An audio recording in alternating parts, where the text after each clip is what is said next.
I'm gonna have to start bringing eye drops.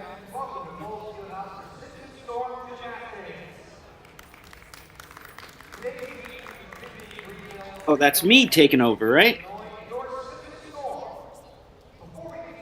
Good afternoon, everyone, and happy Saturday. It's a beautiful day for some gymnastics. Today, we are coming at you live from Indianola, Iowa, where the Simpson Storm will be taking on the Greenville Panthers.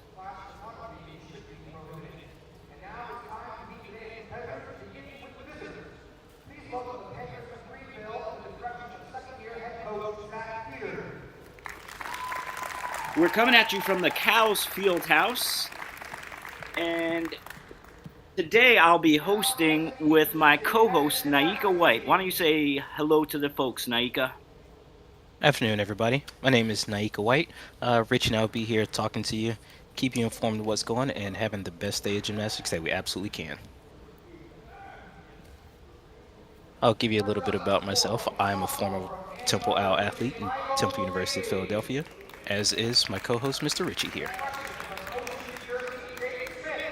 That's right. And today we have two new teams. This is only their second year, which is very, very exciting. Everything they're doing, they're building their own history in real time, their own traditions. So keep that in mind when you see these young lads out there competing today. And to kind of piggyback off of that, one of the great things is obviously we all know men's gymnastics as a whole is a little bit on the decline right now, but to have two teams that are spun up new to NCAA gymnastics competition, that is absolutely exciting to hear. I completely agree, Naika. It's very refreshing to see some new teams sprout up in a time when the sport is seeing its decline, as you said. Now, as Simpson and Greenville have already taken the reins to go ahead and add a new team, it's only a matter of time. I'm just waiting. I'm biding my time. I'm waiting for that next team, that next university, that next college to say, hey, you know what? We're going to take a chance on men's gymnastics because these athletes deserve it. These athletes absolutely deserve their competition. They deserve the opportunity to be NCAA Division One athletes, Division Two athletes. They deserve that right. Absolutely, Naika. And yeah, it is an exciting time in men's gymnastics because you have the addition of NCAA programs, and then you also have a lot of teams that have been cut, but they're actually thriving and surviving as club teams. So there's a lot to be excited about. Absolutely. The club gymnastics scene and the gym act gymnastics scene are both doing very well, and I'm so excited to see it. After all the hours and hours that we still have in there, as far as practice, these guys need somewhere to go once they finish their club. All right, once we finish the marching, we're going to go into the national anthem. So I just want to prep everybody for that. If you got to do anything to get ready.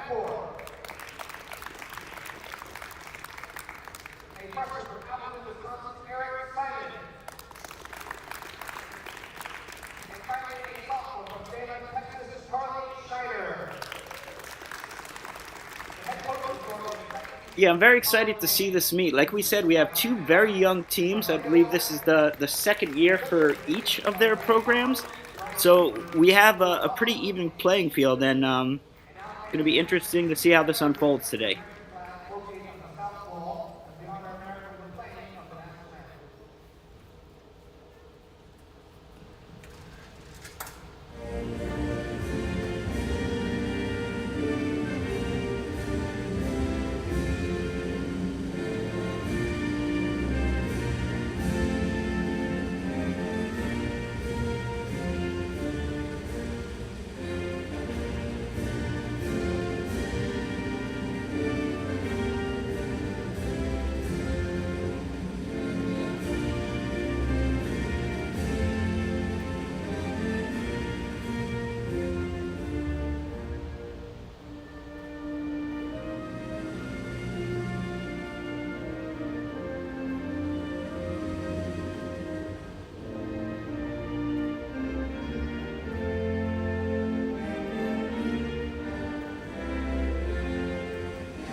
And there we have it, the national anthem. Round of applause.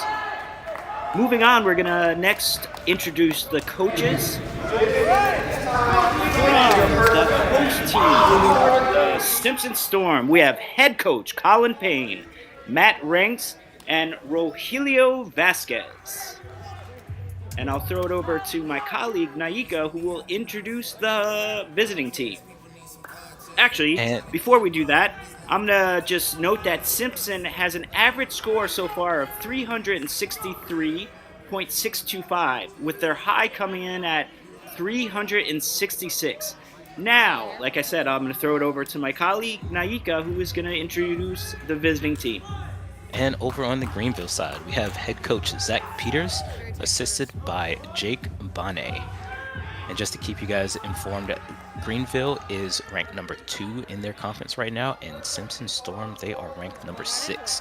Greenville has an NQS right now of 386.567 with a team high of 388.850. We're going to get started on floor with Kareem Maguire.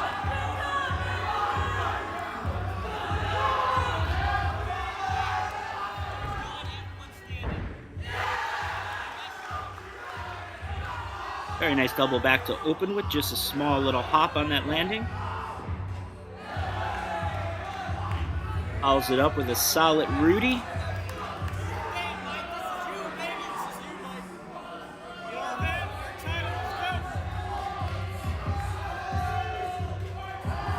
Now here's our static element. All the gymnasts basically have to fulfill some requirements, some boxes to tick off, and I absolutely have no clue what the current regulations are, but usually it's some kind of form of back tumbling, front tumbling, a static hold, a jump, a leap, or a split. Here we see another press handstand, a static hold, and that's probably going to qualify him to tick off that box. And it looks like we might be going into our final pass. Back 1.5, front layout, little tiny hop, but pretty solid so far.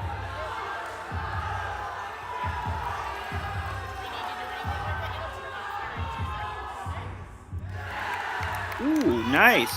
And a solid 2.5 to finish it off. Well done.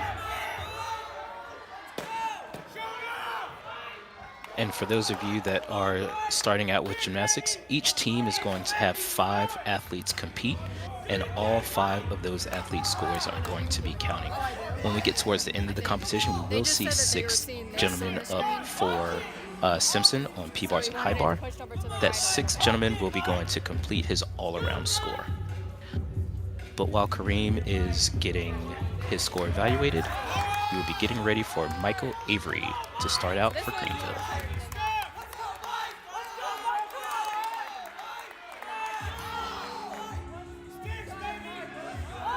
Here comes the first pass.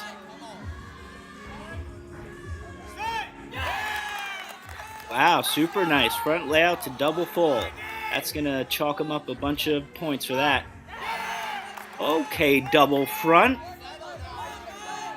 Very nice, exciting floor routine so far.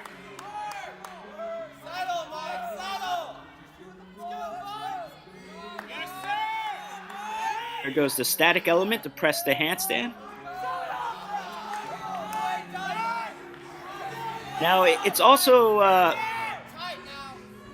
worth it to note that it is super early. Wow, triple full. That was excellent.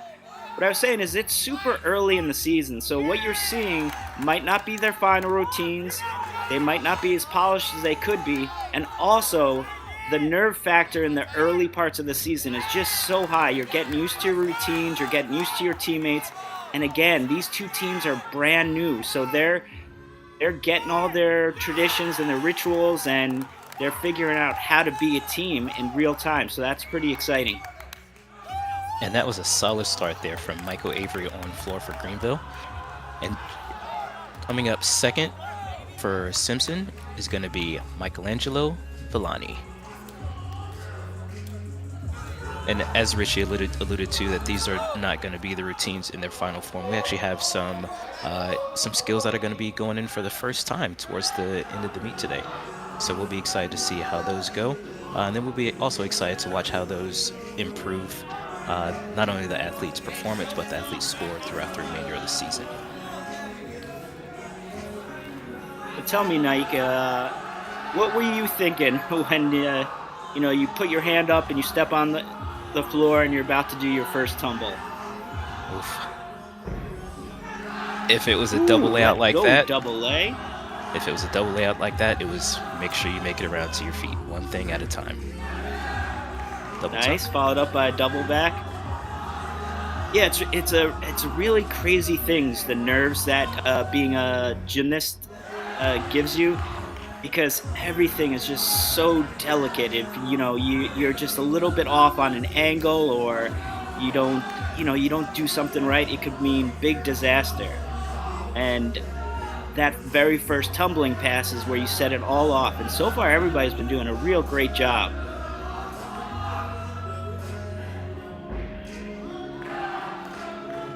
Absolutely, especially Nice coming off of the national anthem. As soon as you hear that national anthem, you get the butterflies in your stomach going. Everybody's screaming, everybody's amped up, but you do have to find a way to calm yourself down to get that routine correct, to get your body in that right flow, is what we call it. 2.5 and pulls it off. That's a fantastic. I'm really impressed so far with. So the other thing is that typically speaking, you'll throw the strongest athletes up later in the lineup, and the earlier ones will be not as strong. But so far, everybody from each team has been spectacular. And again, this is the beginning of the season. This is the first event. The nerves are there, and they are doing one heck of a job. And coming up for Greenville should be Mac Pollock.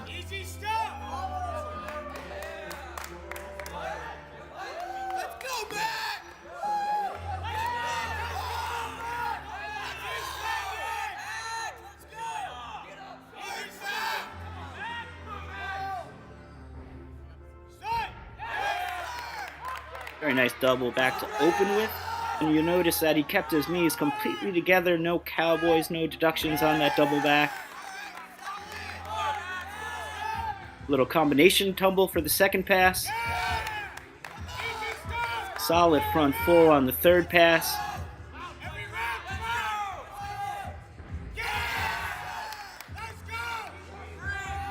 Super nice double full, as the side pass even had some room to float it down.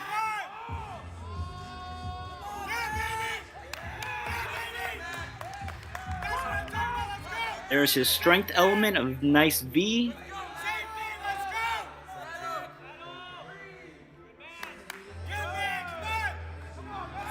Another thing I'll mention, Nyika, with the national anthem and the nerves, it's that the other thing you're doing is you're always calibrating how and when you need to warm up and keeping your body at that prime spot so it can perform and not get injured. And that could be, and there we go with the final pass. Little bit of a step, but overall everybody is doing super, super good, and that was a solid routine as well. But what I was saying is that you're always kind of calibrating, like, okay, so what time do I need to start warming up? How do I keep my body warm so I'm in peak shape to deliver at the highest level I can? And that's, it's a tricky thing, because it comes to a little trial and error sometimes. Absolutely. And saluting the judges now is going to be Milo Staley for Simpson College.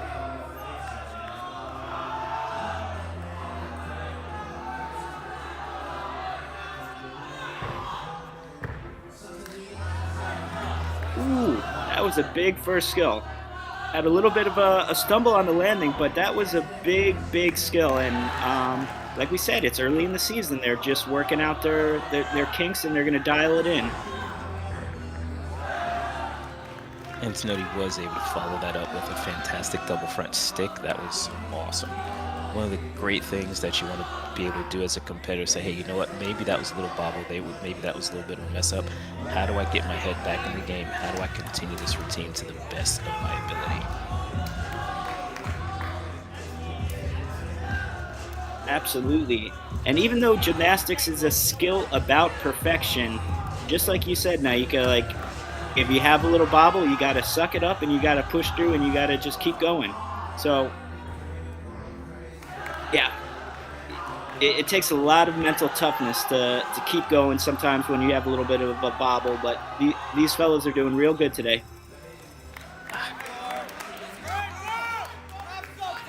A little bit of a hand down on the dismount there. A little bit of an under rotation on that 2.5. 2.5 is a really difficult dismount on floor because you're landing blind. If you're trying to go for that stick, sometime you leave it just a little bit short. But overall, good job there, Mr. Milo. Coming up next for Greenville is going to be Bo Bice. Bo Bice. And you see right now, he's mentally going over the moves he's doing. He's kind of going over his technique and trying to get himself prepped for the routine. To be honest, one of the worst times is those 30 seconds when you're waiting on that judge to raise their hand. And you're just trying to occupy that time and not let the nerves take over. So that's kind of what we got going on here, trying to keep the body warm and just reviewing what we got to execute in a couple. There we go. There's the salute, and let's see how he does.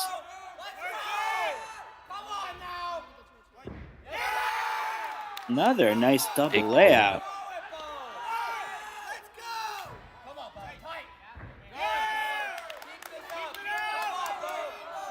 Really excellent so far. Double layout opening, then front layout to front full. Oh, okay. Full in third pass.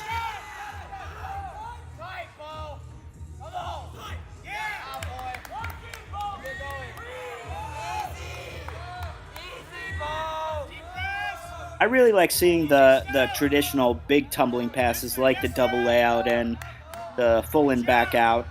Men's gymnastics has taken on a trend of doing a lot of twisting elements that just come from a round off.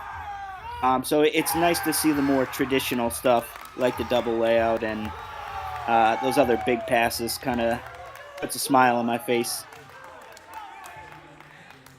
And that routine put a big smile on Bo's face. He was hyped about that one. That was a really, really good routine.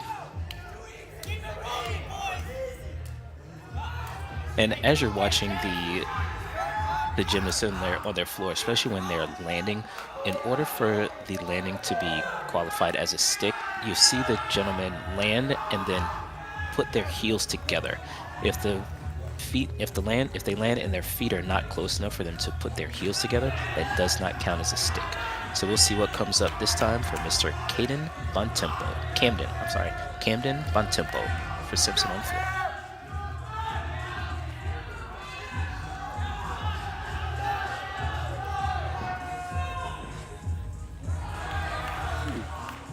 Nice. Was that 2.5 or 1.5? I think I blinked. I missed that. That was a 2.5. That's what I thought. Ooh, and that was an enormous Arabian double front. Beautifully done.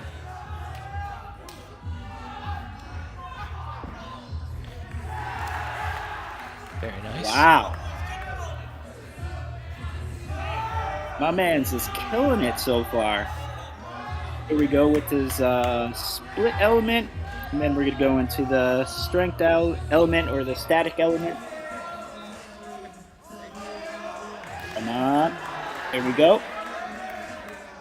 It's funny, a lot of times you'll do the hardest tumbling passes in the world, double outs, double, triple back, but then you get to that strength element and the floor is springy, and when you're doing that press handstand, sometimes that's the trickiest element for you to pull off. And, historically, you've seen these guys who are super great, but then they miss that press and it's all over them. But so far, this routine was absolutely excellent. 2.5 to finish with just a small step on the landing. And I think that's probably going to be the highest scoring routine so far on floor. What do you think, Nyika? I think that was pretty great for Mr. Camden. Not gonna lie. I'm not gonna put on my judging shoes. I'm just gonna keep on my talking shoes. Now, you do have an interesting connection to one of the gymnasts competing today. Can you tell us about that? I do. Well, one of the Simpson gymnasts, we'll see him on P-bars and high bar a little bit later on, but Mr. Ethan Cyphus, I was actually his first gymnastics coach and took him to his first gymnastics competition. But right now on floor, we're getting ready for Jackson Clapper from Greenville. Ooh, very nice double, front double full.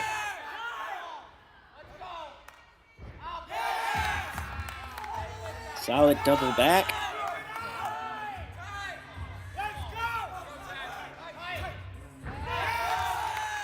Ooh, very nice 2.5 to a front layout. I'm really impressed with the skill level of all these gentlemen today. And again, these programs are only 2 years old. Just imagine once they get momentum and they get support and they actually start having alumni, right? Right now, these guys are they're going to be the first alumni. That's such an awesome thing that they're carving right in front of our eyes. Absolutely. And to think back to the support that we had and still have from our Temple University alum, and couldn't have done what we did without it. But that was a great routine there from Jackson. One thing I did want to mention about, Richie, you've mentioned a whole lot about the static element there. When a gymnast does a static element, if it is a press handstand, they actually have 2 opportunities to get credit for that skill. They can press and hold the immediate handstand. If the gymnast does feel like they're a little bit off angle, if they're falling out of that, they are allowed to do a pirouette and hold that second handstand. If they hold either one of those, they do get full credit. But is that a new rule? Up to, we didn't have that when I competed. And headed up to floor now is Mr. Sterling Paraze.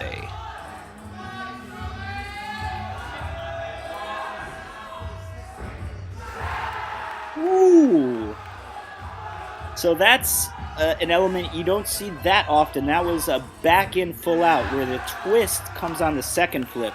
A lot harder to do, and he did it super clean. Very well done. And we're just going to throw this out in advance. If we pronounce a name wrong, we apologize. It's not our intent. This is our first time hosting with these guys, and we're going to do our best, so forgive us if we mispronounce any names. You mean you didn't know how to say Nyika the first time you saw it? Me? I'm sure I knew that.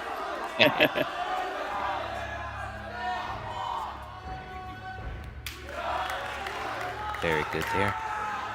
Super nice. And what was great, out of that first element, you could see he actually spotted the floor and then was able to hold his head back to punch into the next element. Super great technique. Ooh, triple full to finish. He's got to be happy with that one.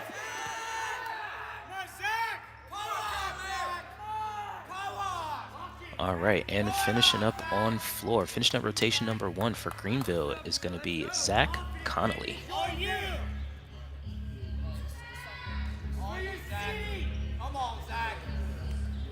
If my memory jogs me correct, Nyika, we had a Connolly Hall on Temple University, didn't we?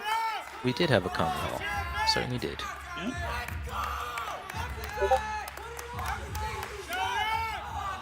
All right, and here we go.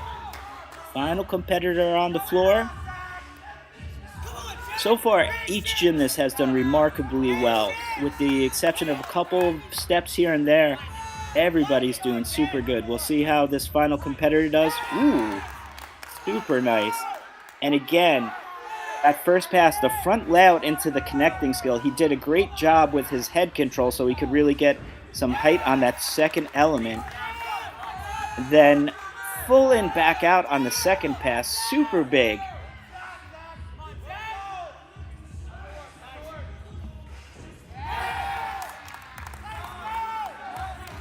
And this guy has a real nice aesthetics to his gymnastics. Excellent toe point.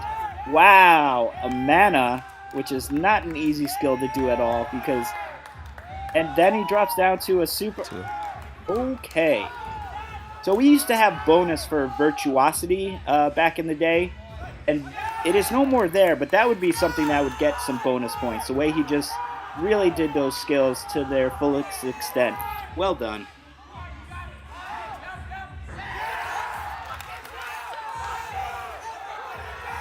It's crazy how many passes they do nowadays to get the bonus.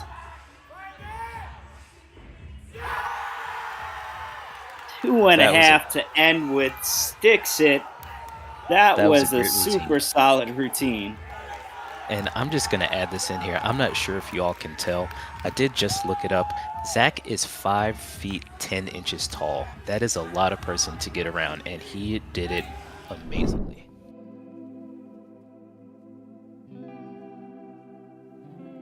All right, so we just concluded our first event, floor exercise. Next, we'll be moving on to pommel horse. The way the events go for men's gymnastics are floor, pommel horse, still rings, vault, parallel bars, and high bar. In this head-to-head competition, you've noticed that we have each team competing on the same event at the same time. So they're going up back to back. What happens in between an event, you get something called a touch. So that's where you get to go back up on the event and take a quick little turn just to keep the body warm and ready. And so that's what this little time filler is that we have going on right now.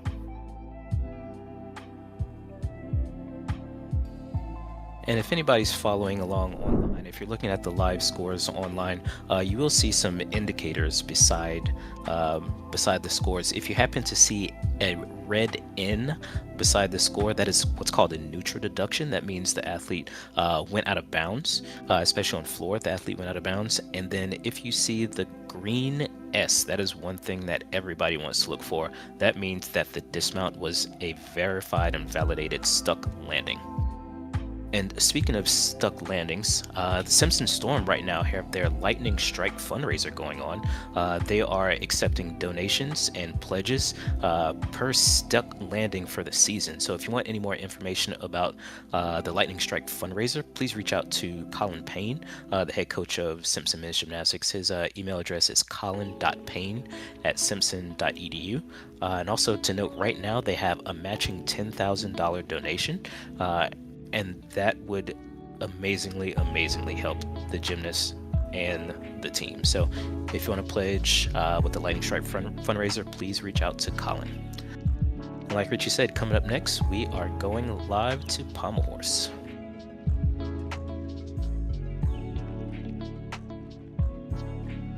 And I would just add, Nyika, even though these teams are NCAA teams, any bit of extra cash helps with their travel expenses, their clothing, their competitive equipment. So if you got a couple extra bucks and you want to get in on the stick challenge, please do it. Every bit helps these teams out immensely.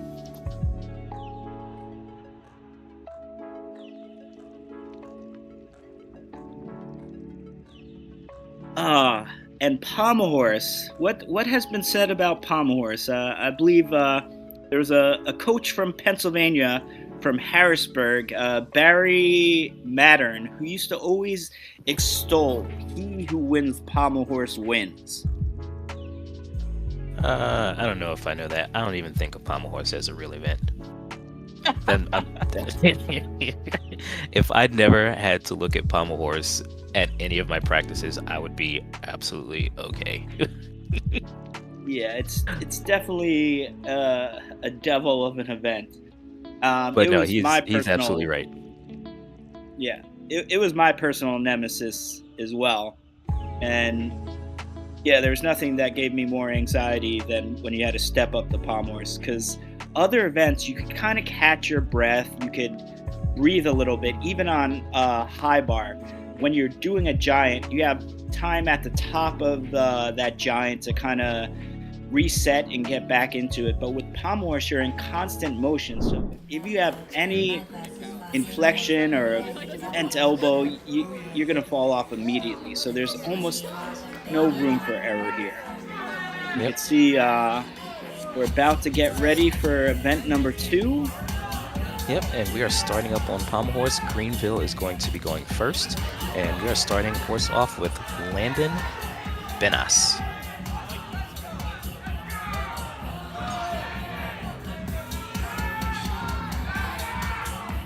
And he starts out with some scissor elements.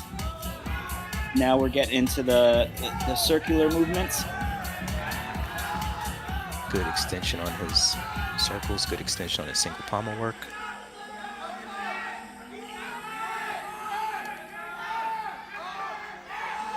he actually has a really nice line to him.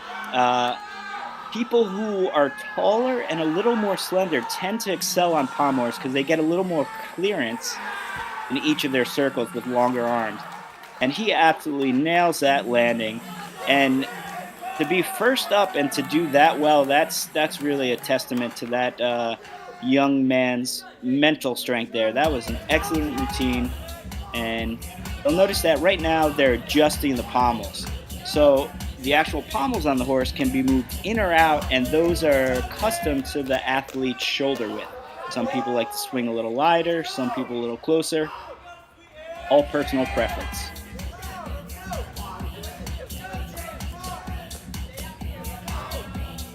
And then coming up next on horse, starting out for Simpson, is going to be Jake Sweet.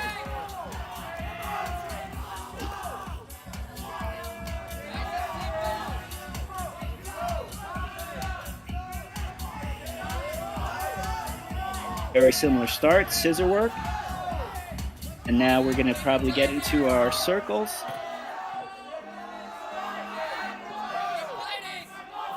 And pommel work. Yep, there it was. As I was mentioning before, pommel horse is so difficult because if you have any flub, it just stops your momentum and it's very hard to continue. Now it's his job to get back up and probably continue where he left off and brush it off and get the job done.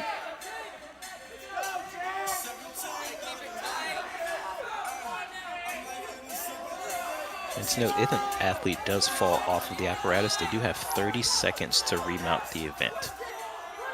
So as soon as their feet hit the ground, the judges give them a 30-second count, and they'll give them 5-second intervals to let them know how much time they have remaining in order to mount the event again.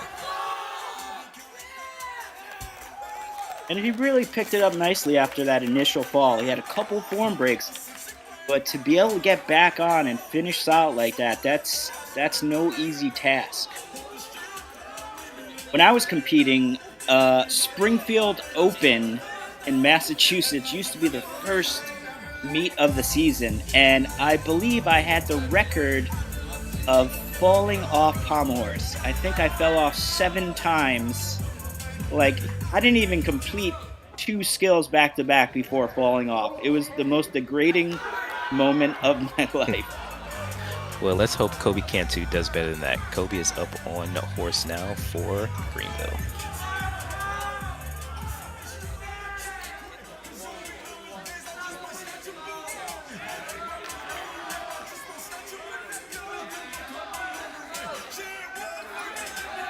Single pommel work. So far, so good. Kobe's doing great. Maybe 1 or 2 knee inflections, but otherwise his rhythm is great. His circle is super smooth. And dismount, solid. He's got to be happy with that one. I mean, I would be happy with that one. That's 7 less falls than I normally had. And that was a great dismount. One thing that you do want to see on the pommel horse dismount is you want to see it swing into the handstand. If you're doing a handstand type dismount, you want to see as little of a press as possible. You want to see it fly right up to that handstand. If you're doing a pirouette, you want to see it fly up to that handstand, spin quickly, and then back down. If you do see a little bit of a press or a hesitation going into that handstand part of the dismount, that is going to incur a little bit of deduction from the judges. But great job there by Kobe, and we'll see what Michelangelo puts up next for Simpson.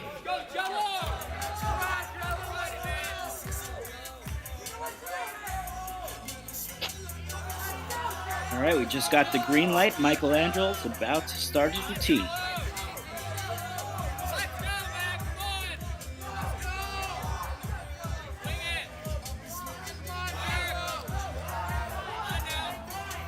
Good swing so far. Come on. That was an excellent save he just had. He was a little bit off balance, but he managed to pull it out. Very nice Russians going around. And the handstand dismount. He pulls it off. Now, like Nyika said, the goal on the handstand dismounts is to fly up there as effortlessly as possible. and there was a little bit of a struggle on that dismount, but he pulled it off, and that's sometimes pommel horses, whoever makes it through. I know for sure that was pretty much my only goal.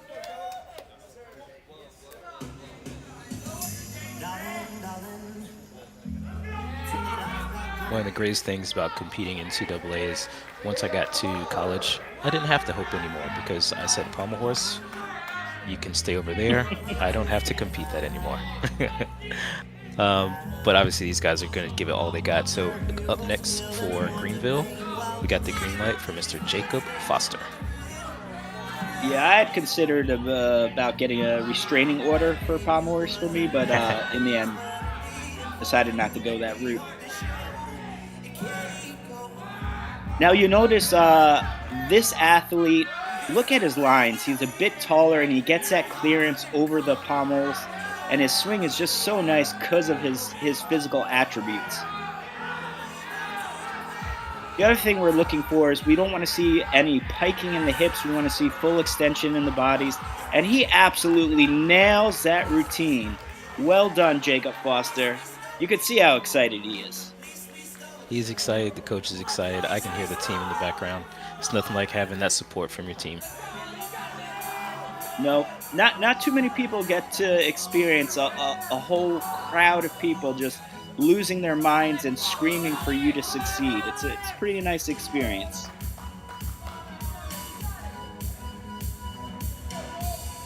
We've got a little bit of a pommel adjustment there for Alex as he gets ready for his horse routine. Mr. Alex Catchpole. I once actually did a back hip circle on pommel horse Nyika when I was competing. On purpose? Fun fact. Well, I had committed not to falling from the apparatus, so I just did a back hip circle, which is a non-move, and it didn't really help me out, but I didn't fall. You didn't touch the ground. That's right.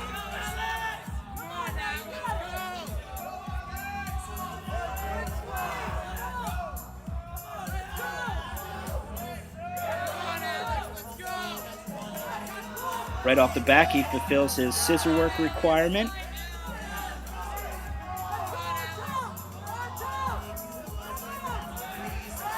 And again, you'll notice a trend. Guys on pommel horse who are a little taller tend to be a bit more solid just because they have that clearance and their lines are super nice. And here he does a nice Maguire that's traveling forward across the horse, followed up by Savato, a back travel across the horse, up into the handstand, and he pulls it off. Well done.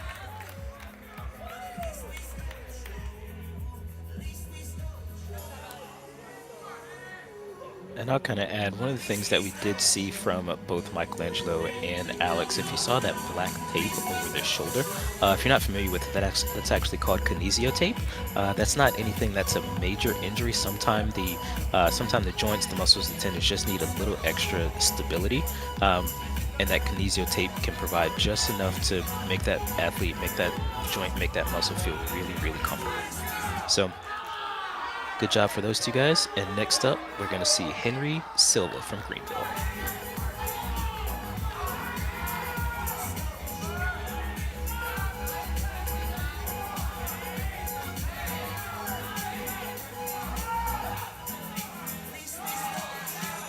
Super nice swing so far.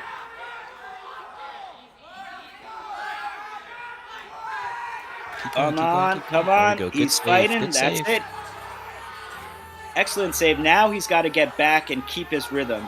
So because he almost fell off, he had to work so hard, and that kind of increased the speed. And he did a great job of getting back in that rhythm, and he pulls it off. That was one heck of a fight. Well done. You know, Rich, you mentioned the word rhythm right there, and that is one thing that is critical of pommel horse. You have to keep a rhythm, like a rhythm. It's a constant shifting weight from one hand to the other, from one hand to the other. If your body pikes and you hit the pommel horse, or if you hit one of the pommels or anything like that, as soon as you touch something outside of just your hands on the horse, that's going to throw off your rhythm a little bit. And what you need to do immediately is say, okay, exactly what do I need to do to get myself back on rhythm? If you listen to the Olympics, one of the things that they do for men's pommel horse, they actually put a microphone underneath the pommel horse so you can hear the athlete's hands and hear the rhythm. So let's see what Mr. Sterling has to do on pommel horse. Sterling Perez. Yep. A really excellently executed routine will be a perfect metronome. That rhythm is just constant.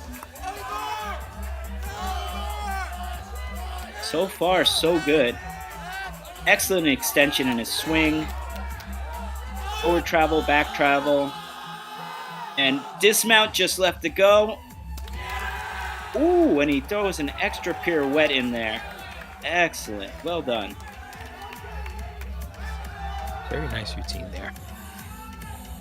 Just a reminder, we're so early in the season, so a lot of these little bobbles you're seeing, you know, the struggling when they get to the handstand, that's all endurance, and that'll come throughout the season as we get used to our routine and we're able to get our stamina up. And that's another thing, you know.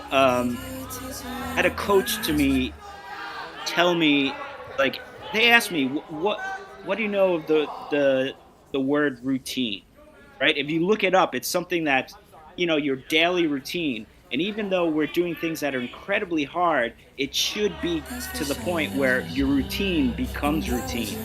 So that's the whole nature of making stuff that's incredibly difficult, making it seem effortless and simple. The whole notion of doing a routine. For sure. And coming up right now, we have Mr. Matthew Roth from Greenville. Little fun fact about Mr. Matthew Roth, he is the son of Bill Roth. Bill Roth is a Temple alum, and Bill actually has a pommel horse skill named after him. It is called the Roth. And we have our first fall from pommel horse. Now he's only got 6 more to go if he wants to tie my record. But Matthew, like his father, is an excellent pommel horse worker, and hopefully he's going to get back on and finish super, super strong. All right, here we go. And this is where we get the definition of mental toughness. Come back, bring it back, and finish that routine absolutely to the best of your ability. Let's go, Matthew. So far, you can't even tell he had the mistake in the beginning. Swinging excellent, super extended, nice toe point, rhythm is good, presses up to that handstand pirouette, and nails the landing. You know, it's unfortunate he had that fall in the beginning, because otherwise that was a pretty flawless routine, Nyika. Yep, and as a coach, that's exactly what you want to see. You know there are going to be mistakes. You know there's going to be some falls every now and then. But how you respond, how you react, how you pick up from that fall, how you continue with the rhythm, how you continue with the routine, how you continue with the meet, that's what coaches really want to see, because that demonstrates a lot of maturity in the sport. So given the green light now from Simpson, we've got Milo Staley.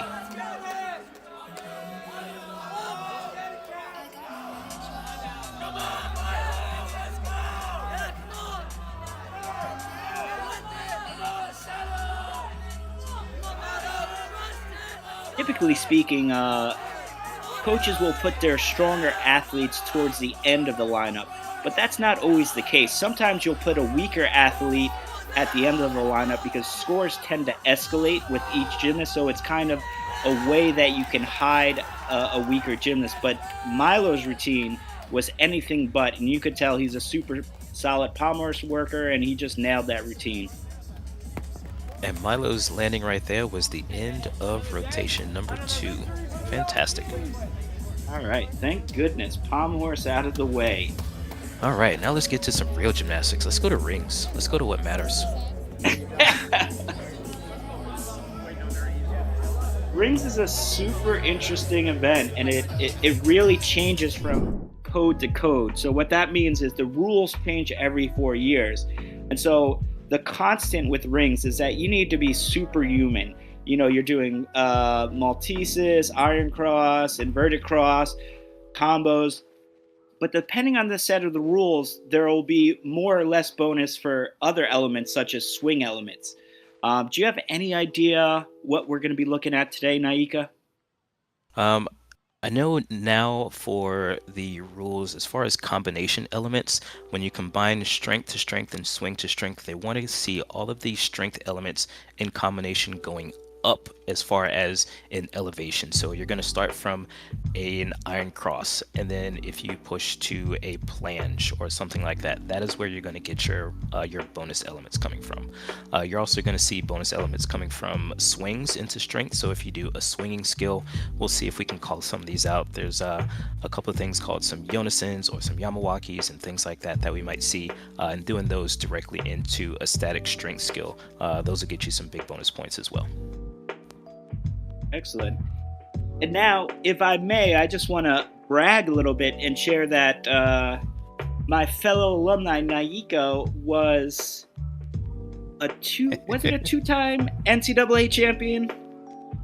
Two-time conference champion and two-time NCAA All-American on rings, like I mentioned, the event that matters. If you ever get a chance, I would go on YouTube and look up Nyika White on rings. He was one of the strongest ringmen I had ever seen.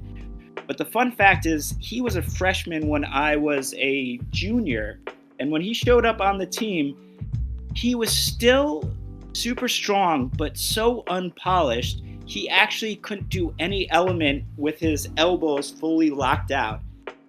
And he went through the Temple program and he got polished, and he ended up being second and third in the nation, which when you're up that high, it's just a matter of, one little elbow inflection or toe point that separates you from being the best in the nation. So Nyika, I take my hat off to you, because you are one of the strongest guys I've ever seen compete.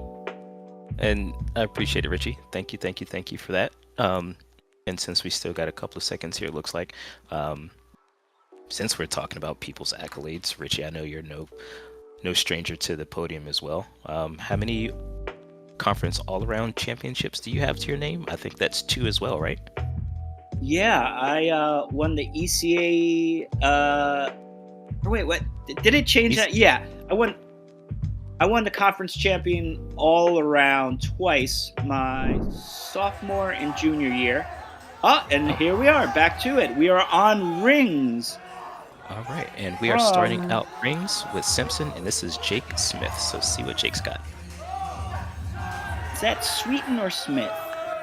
This is going to be Jake Smith. Gotcha. We've still got Pommel horse up on the sidebar there. Understood. And there comes some of the swing elements. Piked Wamiyaki to tuck Yamawaki, named after a Japanese gymnast. To have a skill named after you, you must successfully compete it at a world championships or equivalent event. A little bit of a balance check in the handstand. Just the dismount coming up. Nice full twisting double back. Super solid start for Simpson. And good job there, Jake. And coming up next for the event, first for Greenville, is going to be Landon Binas. And one of the things that is also to note about rings, rings are actually called still rings. So one of the things that the judges are looking for are for those rings to be still.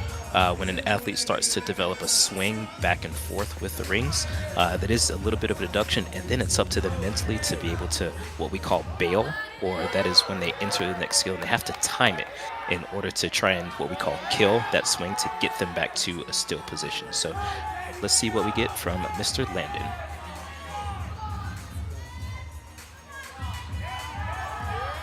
Starts with a nice straddle planche into an L.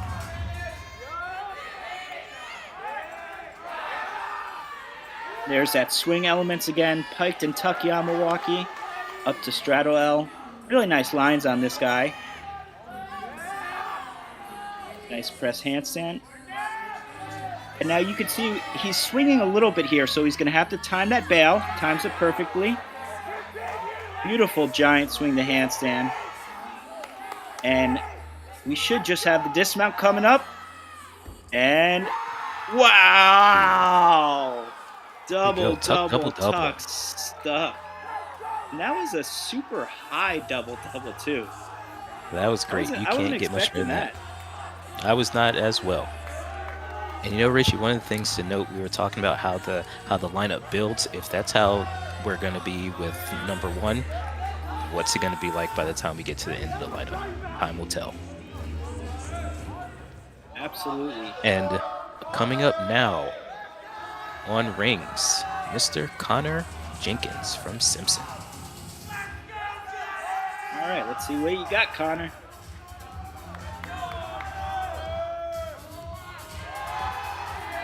Our first cross.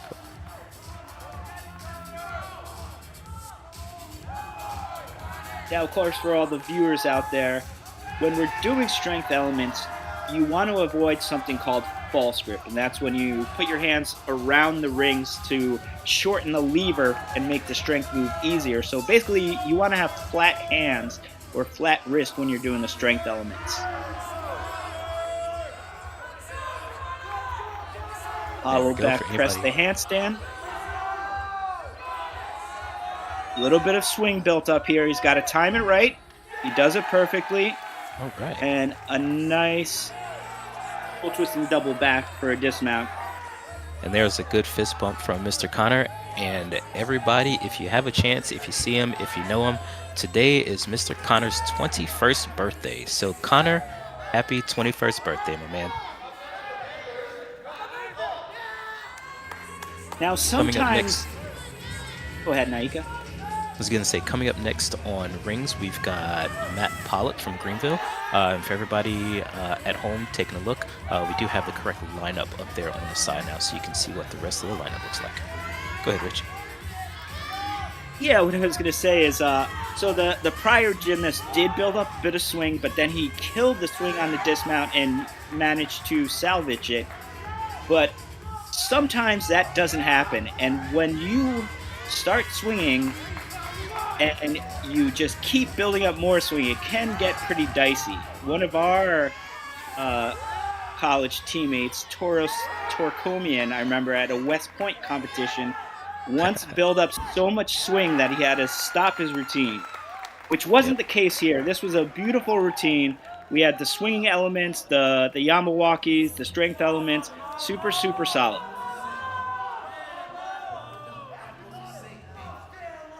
Yeah, that was a pretty good routine from Mac. Coming up next from Simpson, we're going to see Milo Staley. Now, so far, a lot of the routines have been a little heavier on the swing elements, and we haven't seen so many combination strength moves. So let's see what we got going on here.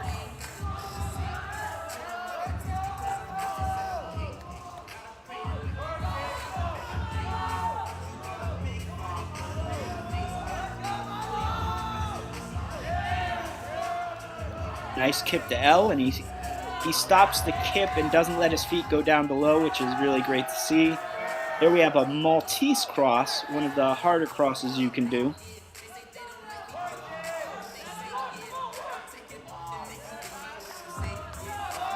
And also for everybody playing along at home, for strength elements, the judges are looking for the athlete to hold those for a solid 2 seconds. And that 2 seconds, that count begins after the gymnast stops moving in that skill. So if they're going into a cross, once they're absolutely still, then the judge will begin to count 1001, 1002. Now at this point in the routine, the athlete is absolutely tired, running on empty. And beautiful double back, sticks it cold. Well done.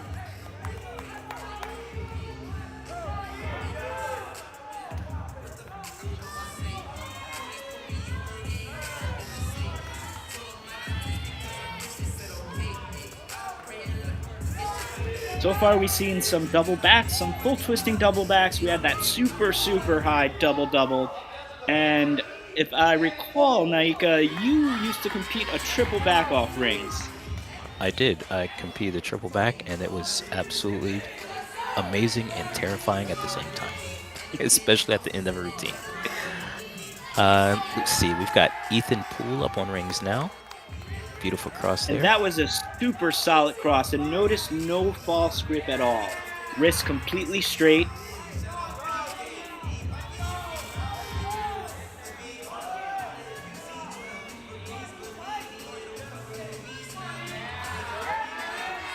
Beautiful giant swing handstand.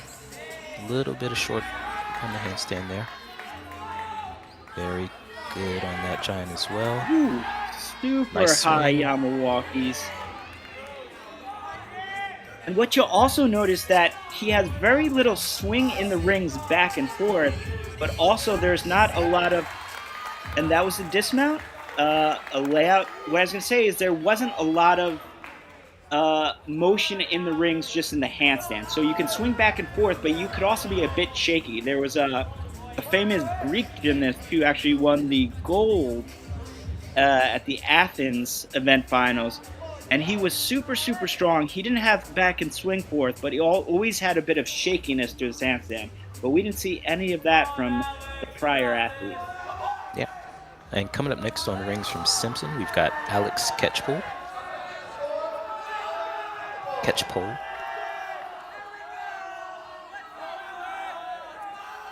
And then to go back and comment about Ethan's dismount there, sometime when you have an athlete where their strength is so solid and their execution is so solid, if they have a dismount that is not as difficult as everybody else, you can still put that in because you know the rest of the routine is going to score absolutely amazingly.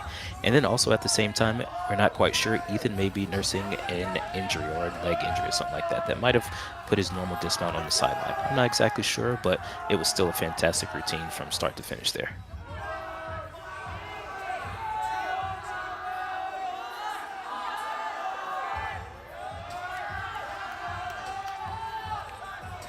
Yep, pretty solid giant there from Alex. Got a dismount left for him. A little bit of hop.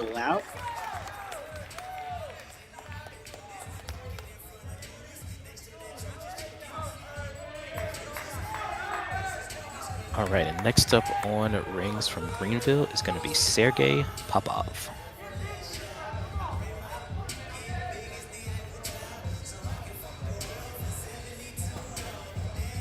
I'll see the coach right there using a crutch to get the rings from stop from swinging.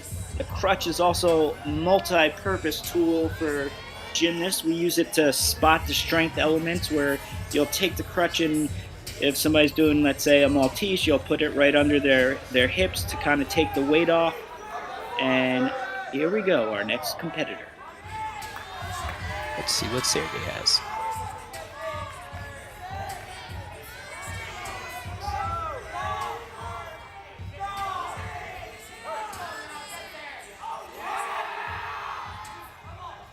There we go with the strength element, Maltese.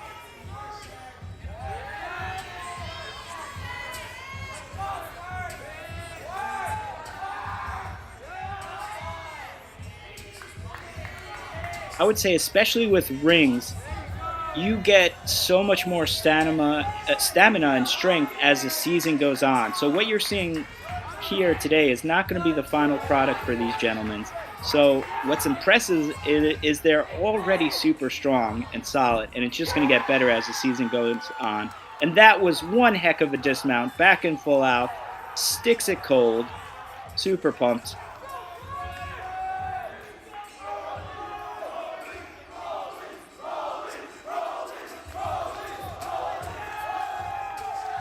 I'm noticing a bit of a different technique from the Simpson coach, using the bottom end of the crutch to still the rings. Might be an old secret we don't know about. You know, I didn't care how they got them still as long as they weren't moving when I jumped, because there's nothing more embarrassing to jump to a ring and then miss it and your coach have to try and hold you there until it comes back. But up next for Simpson, we've got Brian Rollison.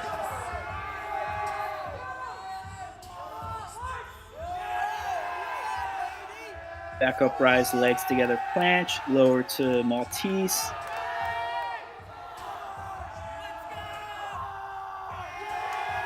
Back up, rise, Maltese, super solid so far. And this is the most stacked routine strength-wise we've seen thus far. Absolutely. Look at that handstand, there's no swing, barely any shaking. Really solid so far. And then we go on to the swing elements. Interesting. I don't know if he was supposed to be doing a strength move after the swing elements. All right, and now we know this young gentleman is tired, but he pulls off the landing without a sweat. Super, super difficult routine, and he handled it with grace. Fantastic. And he's excited. The team is excited. Can't ask for more than that. Good anchor on rings for Simpson. And then coming up last for Greenville is going to be Jacob Foster.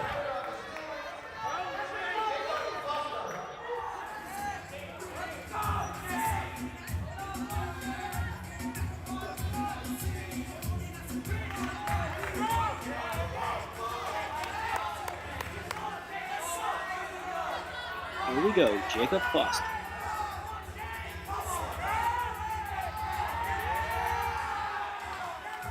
Very nice iron cross.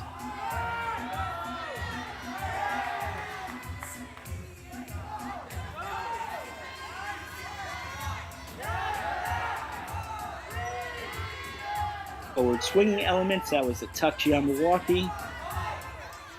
Very nice press handstand. A little bit of swing on the ring, so he's going to have to be delicate when he bails. Good timing. Good timing. Notice how he killed the swing on the rings a bit there. Here comes the dismount. Nicely done. Small hop on the landing, but super solid. All right, and that finished up our rotation number 3. That finished up our ring rotation. Halfway point. Now, Nyika, who would you say is your all-time favorite ring guy? Ooh, my all-time favorite ring guy. Let's see.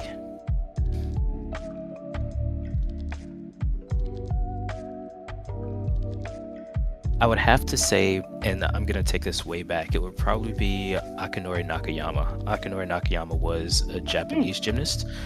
He is known, he actually has a skill on rings named after him, the Nakayama. That would be where if you are in maybe like a Maltese position or a plans position above the rings, you would lower yourself down below the rings to a back lever position, and then you would pull yourself back up into your Maltese or something like that. So he was actually one of my favorite gymnasts. So Mr. Akinori, cheers, sir. Cheers to you. And that would have been in, I'm guessing, in the 1970s when the Japanese men had domination on world gymnastics, if I'm remembering correctly. Mm-hmm. Absolutely. Yeah, I'm trying to think. Favorite strongest ring guys. I mean, if we go NCAA wise, there was a long time where Penn State had a super solid team. Absolutely. And you also had Marshall Irwin from Stanford. Mm-hmm. He competed in the early 2000s. Super physically a pretty small guy, but he was strong, man. He had some of the flattest positions I've ever seen. And then if we go outside of college gymnastics, there was a gymnast named Chris Lamort. He was a ring specialist.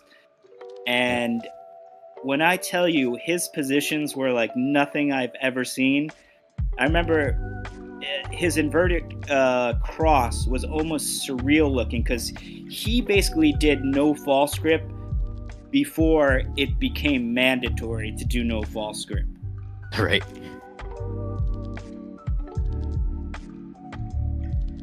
Now, and I'm going to switch gears a little bit, so bear with me here, Richie. At the top of the broadcast, we talked about, the format being 5 up, 5 count. But one thing that we didn't mention, and we didn't live in this era, when you're having a dual meet now, both teams are on the same event, and you are competing head to head, back and forth. How do you think you would feel about competing in that kind of format right now? To be honest, I like it a lot better because you're essentially comparing apples to apples. When you have split events, I think it's better going head-to-head on the same event because you can see in real time what the scores are. The judges aren't doing anything differently. Maybe, as the meet goes on, they get, I don't know. I think it's a more accurate comparison to do the same event for each team. Yeah. And as you were mentioning, you see the running scores and you see the live scores. This is very similar to how the women run their NCAA gymnastics competitions, and it does make those events, and especially as you get down to the end, it makes it super super exciting because you know how much you need, you know what kind of score you get, you know your target score in order for that competition to be close, for you to take the lead, things like that. So I do enjoy the idea, and I do enjoy the institution of the head-to-head competition there on the same event. I think that was a good move. Oh, absolutely. I think it makes it more accessible too, right? Because to begin with, certain events typically score higher. So this way we're eliminating the disadvantages of not being on the same event, where let's say if you're on vault, your team might go and you have a killer score because vault scores higher and the other team's on Pommel, and you're beating them pretty drastically. But then when the tables turn and that team gets to vault, now maybe they're beating you drastically, and it's hard for the average audience member to understand what's going on there. So definitely a nice change in the rules. Yeah. From a viewer standpoint, I absolutely understand that, and like I said, I'm really glad that change was made. So with that being said, you actually said vault, and that's where we are headed right now. Yes, and I think we're still. Are we still on our one still touch? in warm up? Yeah, we're still in warm up mode. Still in touch there, yeah. So athletes, they're just getting their last turns in, getting ready. For most of you who aren't new to gymnastics, you'll remember a time when the vaulting apparatus did not look like this, and it was actually just a pommel horse without pommels. Huh? And the men would vault long ways, and then the women's vault would be turned sideways. But in 2000, this newer style vault was launched, and I always thought it looked like the Rolling Stones tongue logo. Richie, you're showing your age here, because I don't know if you remember. You said 2000. Connor's having his 21st birthday. He wasn't even born when there was a long course for men to vault on. Yeah, that hurts a little bit. Oh no, that is absolutely great. I do remember those, and those days were scary sometimes, because you've got a solid 8 inches that you need to hit perfectly in order to nail that vault. And if you're outside of that, well, guess what? Your hand wasn't on the vault and your head was. Or you could slide down the horse just because of the way it was set up. Yeah, the old style vault was super sketchy. So this is much safer for all the athletes, and cheers to the FIG, which is the Federation of International Gymnastics. Cheers to FIG for making this change. It's albeit a long time ago, but cheers to them for making vault a safer event. Yeah, I think I was gonna say, nice stick. I hold the record event finals at 2001 ECACs at William and Mary. I decided to throw handspring double front, which I didn't normally compete when I was doing all around, and I managed to land with 3 points of contact. My feet, my forehead, and my butt all touched down at the same time. I don't know how I didn't blow out my knees, but I do believe I lay the claim to the only person to have a 3-prong handspring double front landing. See, Richie, that wasn't the record I was actually going to mention. I was going to mention that between the two of us, you have the record for vault championships, because not only are you a 2-time all-around champion, you're a 2-time conference vault champion. Yeah, and the second time I won, I would say I kind of lucked out, because I threw Cosmopsil Fuller double twisting back layout, and the guy who was stronger and who was actually on our team, Theo Mays, threw the same vault, and I just executed a little bit better. But if anybody remembers a gymnast called Theo Mays, one of the most naturally talented gymnast I ever saw. He was phenomenal on anything he did. And coming down the runway now for Greenville, we've got Landon Binas for his vault. Woo! All right. All right, Cowles full to start off. Now that used to be, in my day, that would be a solid cleanup vault. So that would be your strongest guy's vault. Now they're just throwing it off willy-nilly, and that was a heck of a start. That was a good start. A couple of tidbits about vault. Vault, you actually have 3 different styles of vault. You have a front handspring entry, you have a round off entry, which is what that Kazumatsu is, and you have a Yurchenko entry. But coming up first for Simpson is Jake Smith. So we'll see what vault Jake's going to give us.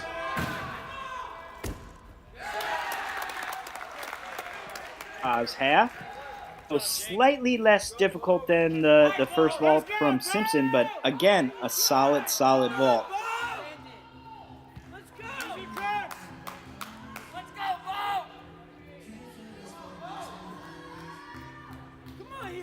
All right, and coming up next for Greenville, Bo Bice.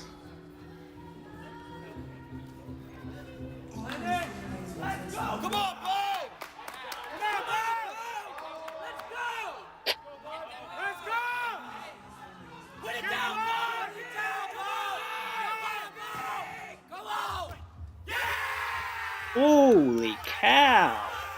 Nice clean vault there. Cowles 1.5. So he just added a half twist more than the initial vault we saw, and that is not easily done.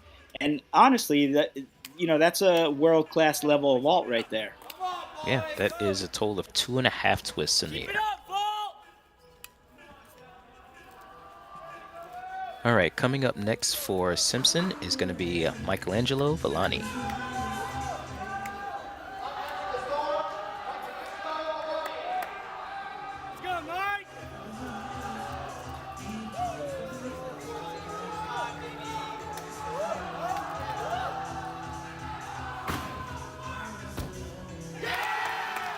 Stick bonus, there we go.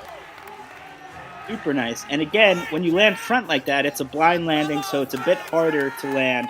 And he stuck that cold. There was no balance checks. There was no swinging of the arms.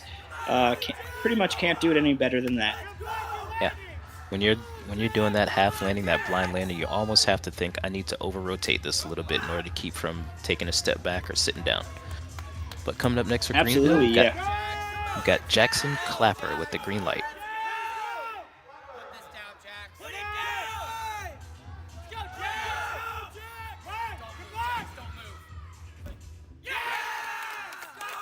Is full, and you'll notice there it was a beautiful vault, but you'll see the white lines, and with the white lines, if you step outside of them, either right or left, it's a deduction, and the white lines, they get wider as they go out, so if you go further, you have a little more leeway to be off center. Yeah, and that's where you'll see, if you're looking at the live scoring, that's where you see that red end come up as far as a neutral deduction. So coming up next for Simpson is going to be Milo Staley. Speaking of scoring, Nyika, we're 3 rotations in, and here we got our vault going on. Ooh, Cowles full, small hop on the landing. Super nice. But yeah, like I said earlier, it's nice to have the head-to-head competition on the same event because, as you can see, vault is a super high-scoring event, and so now we actually get to see what's going on in real time with the scores, which, if we look down on the screen, we have Simpson at 213, and we have Greenville at 236.9. All right, up next for Greenville, Michael Avery.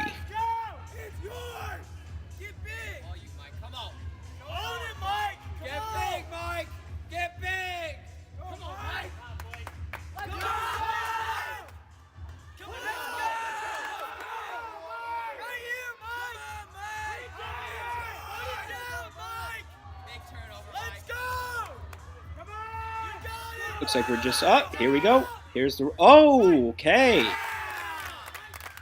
And that was the different style of vault you were mentioning, Nyika. That's Yurchenko. Yeah. Was that Yep. double full? I believe that And was a that's Yurchenko full.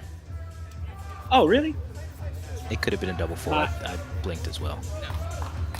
but yeah, so the difference is that one you actually do a round off onto the vault, and then you use the power from that back handspring onto the vaulting table to launch you. Now you don't get bonus for doing a round off onto the vault. You can argue it might be harder because you're just adding stuff, but the skill is judged, if I'm correct, just from the tabletop, right? That is correct, sir. All right. Or Coming rather, up you next. can get deductions from the board, but here we go. Cause full. Couple steps on the landing. Super Yeah, nice vault. And by the way, that was Sterling Paraze from Simpson. Coming up next, this is, vault is a sprint. It is super fast. So coming up next for Greenville, we've got Logan Watterson.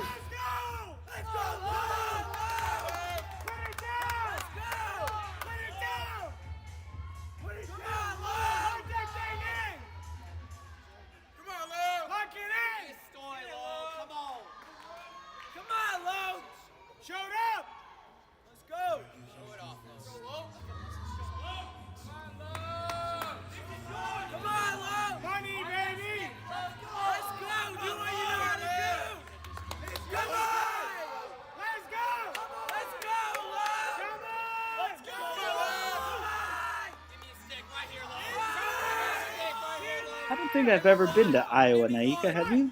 Here we go with the vault. Ooh, cause Alrighty. 1.5. We only saw one other gymnast throw that difficulty level so far, and that was a heck of a vault. Small step on the landing, super, super high in the air. Great form. Well done. Let's see. And speaking of Iowa, I've been to Iowa one time.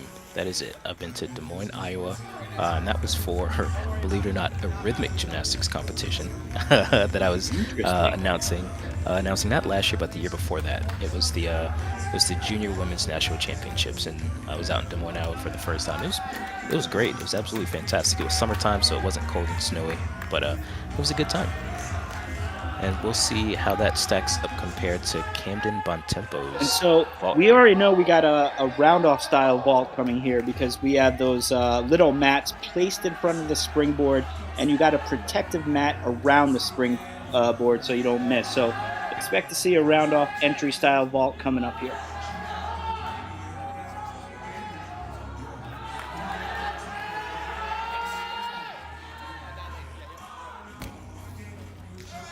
Oh, does a Yurchenko double full and just has a little too much trouble on the landing and has to roll out of it. But again, it's the very beginning of the season and all these kinks are being worked out. They're being calibrated. That's going to be a solid vault for him as the season progresses. Absolutely, and as you mentioned, the mat that's around the springboard, we call that the collar, and that one is absolutely critical to the safety of the gymnast. That is there because the round off itself is actually a little bit blind going into the round off. So what you're doing is you're trying to see where your feet are landing on that springboard, and if your feet are off to one side or the other, if you didn't have that collar there, if you didn't have that mat there, well, you've got one foot that's going to be on the springboard possibly, and you have another foot that could be on the floor if your round off is really crooked, and that would be absolutely catastrophic for the athlete. So the addition of that collar has greatly increased the safety of the athletes because it does still give them something solid and something substantial for them to put their foot on if they are off center or off the springboard there. Absolutely. There was a famous vault done by a gymnast named Trent Demas, and I forget if it was at the 91 Nationals or it was somewhere in the early 90s, but he was doing the Yurchenko style vault with the old horse, and he didn't have a collar, and it was not a pretty sight. Almost broke his neck, but yeah, with the advent of the collar, Yurchenko style vaults are much safer today. Absolutely. And I mean, I don't have anything to do it. I'm not an engineer or anything by any stretch of the imagination, but props to all of our equipment manufacturers and engineers for the evolution of not only the gymnastics sport, but the evolution of gymnastics equipment. And gymnastics equipment has gotten so much safer over the years as difficulty has increased as far as the athletes, as skills have gotten more difficult and more dangerous. The safety aspect is increasing as well. So there are different materials that are being used. There are different safety precautions and engineering components. Actually different physical components of the apparatus that are going into production and things like that. So there's a lot of little things that the average person doesn't notice. They're just like, oh yeah, that was cool. But there are a lot of things that go into the sport of gymnastics to start to make this stuff safer for the athletes in the sport that we love. Absolutely. Speaking of Trent Demas, I kind of just threw him under the bus for taking a spill in one of his competitions, but also the gold medalist at the Barcelona 1992 Olympics on high bar.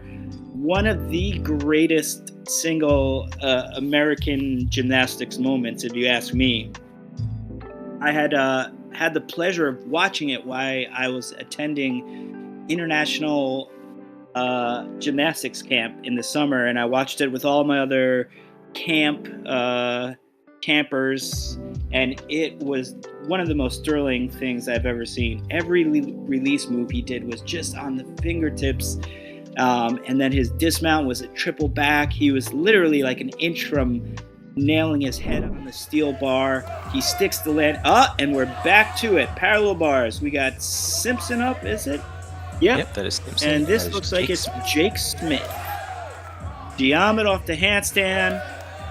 Giant to Moy.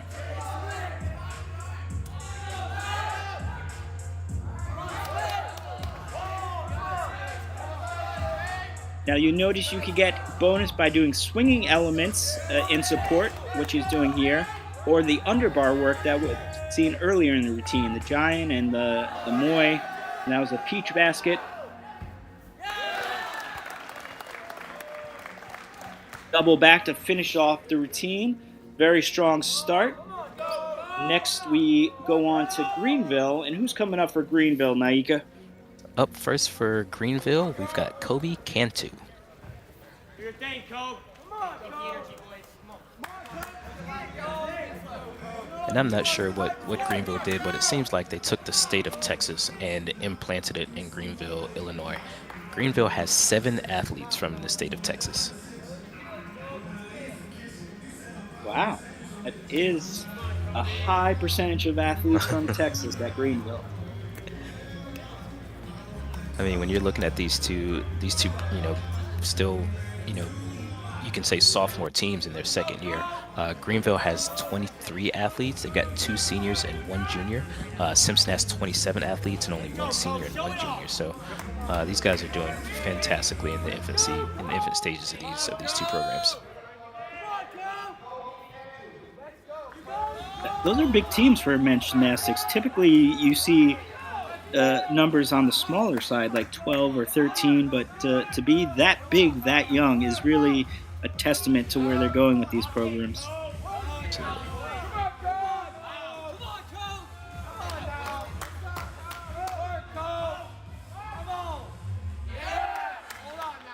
Very nice peach to handstand. Giant to Moy.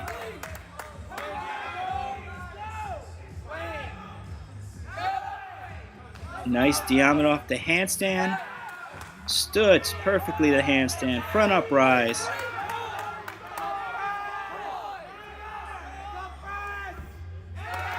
Ooh, super high double pike dismount. So now here's where we can really see the side-by-side comparison. Almost carbon copy routines from the first 2 athletes, but you could see the second guy was just a little more virtuous in some of his skills, and he had the upgraded dismount with the double pike. So yeah, I really like this format so you can see back to back what's going on. Mm-hmm.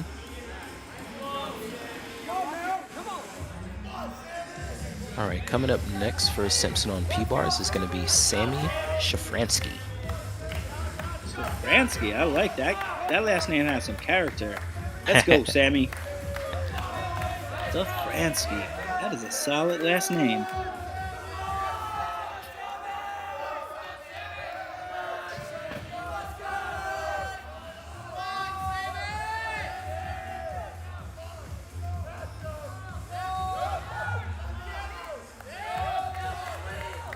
Giant Samoy.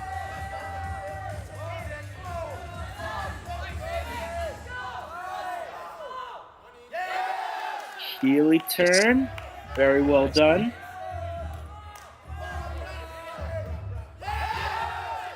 Yam.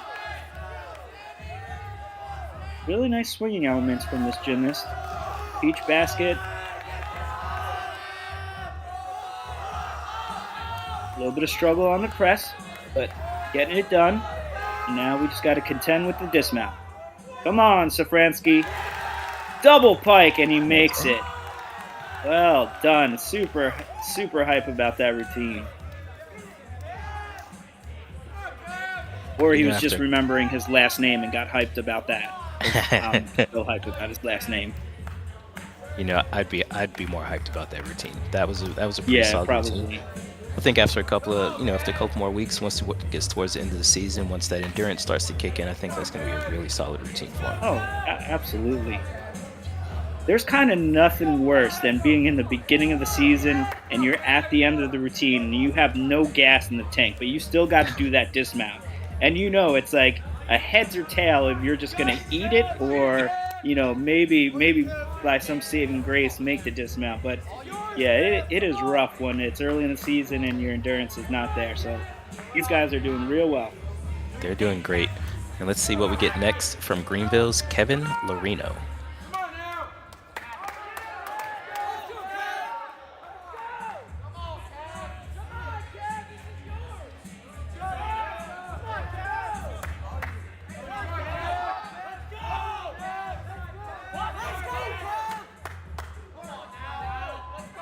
Very nice lines, great toe point, yearly twirl, nails it. Super clean giant, Moy. You said it, Richie. That is a beautiful handstand line. I was thinking the exact same thing. Ooh, I believe that skill is a bobspar named after Raj Bobspar of Ohio State. And then, is he two-time Olympian? Yes, Raj was a two-time Olympian. Yep. Then he follows it up with a to pelt. This routine is super solid. Nice double back. A little bit of a step, but otherwise, that routine was pretty flawless to me. It was great. That was a fantastic routine.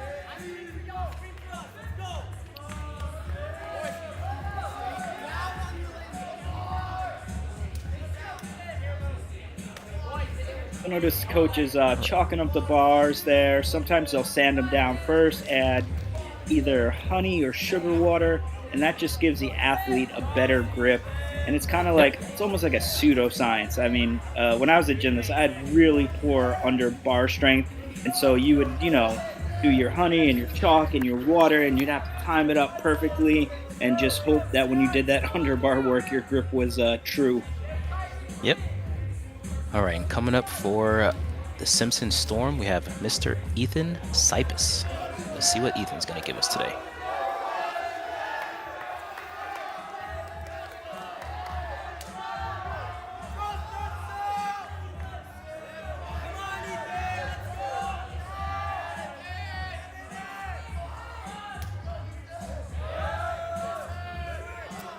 With the Moy to handstand, or swing to handstand afterwards, rather. More underbar work, beach basket to L.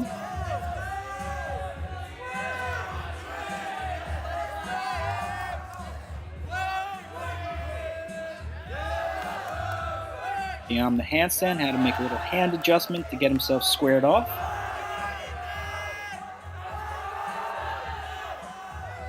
Come on, come on. There we go. Just dismount left, I'm guessing. Massive double pike, almost open in that position. That was impressive. Just open it up and do a layout. Yeah. Now, that was I good. believe, was this the gentleman who was 5'10"? Is this the one you had commented on earlier about his height? Let's see. This is Jacob Foster, and I do believe so. If you missed it, the coaches actually raised the bars in height there.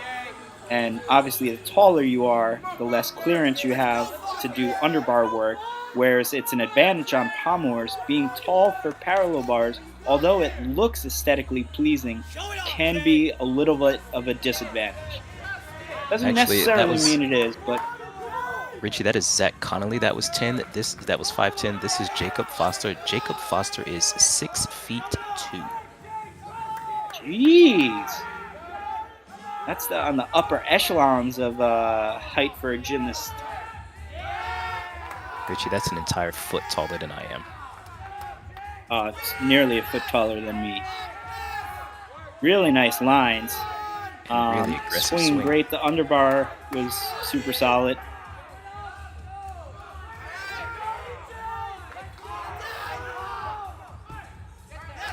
Again with the double pike dismount. A little bit of a step, but that was a solid routine. And if we're talking about tall gymnasts, I'll give a shout out to former Nebraska gymnast Marshall Nelson. Super tall gymnast, super nice lines. I believe he was the NCAA champion on the event. And he also competed a skill called the Gatson, named after Jason Gatson, where you swing up, jump to one hand, and do a full pirouette on the bar before you come back around. He was a real nice gymnast to watch compete. That was Marshall Nelson from Nebraska. And next up for Simpson, who we have, Nyika? Up next for Simpson, we've got Alex Catchpole. Catchpole, I'm sorry.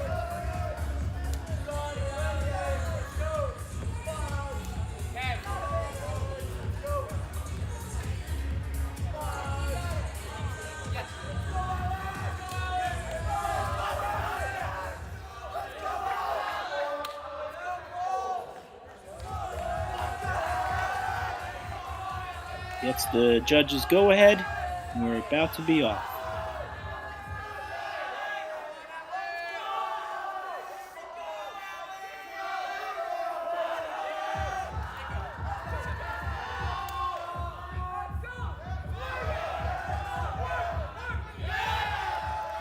Nice.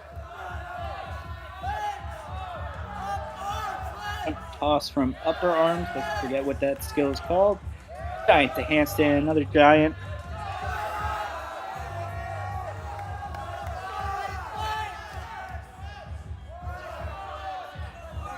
Stutz, each basket to L.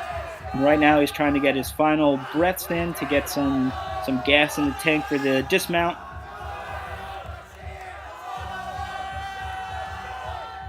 Looks like we have a double front. Just can't hang on to it. That was nice to see. So far, we've seen only back dismounts. Front dismounts in the last 8 years have become much more popular because of the difficulty you get when you add a half twist to a double front. Nice routine and nice to see variety on the dismount there. For sure, I miss my double front P-bar dismount. You did And double fronts off. I did do double front off P-bars, and it is not easy to do. It's really easy to just dump it over and not get that pop, that block off the bar that you need to get not only your amplitude but your rotation as well to make it all the way around. But up next on P-bars here for Greenville, we've got Donovan Deviney. So let's see what Donovan shows. I can tell you right off the bat, he looks super strong. Holy cow, that was a very vertical heely turn. You don't often see it done with such virtuosity. Yamidov Stutz. And look how straight that L is. His shoulders are nice and back. The 90-degree angle was perfect. Little details like that add up to, separate the top-tier gymnast from the real... Oh, wow. Double front stuck. There you go. He definitely got the pop off on that one for sure.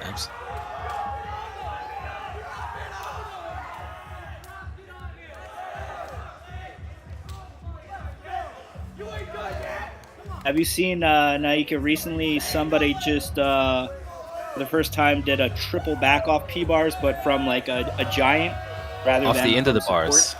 Off the Yeah. end of the bars, yeah. Yep, That I was did pretty just see that. wild. I saw it on, I think I saw it on Instagram or something like that, and I was like, For sure, man. one of them. Now here's a I mean, question: it Do you makes remember, sense. Richie?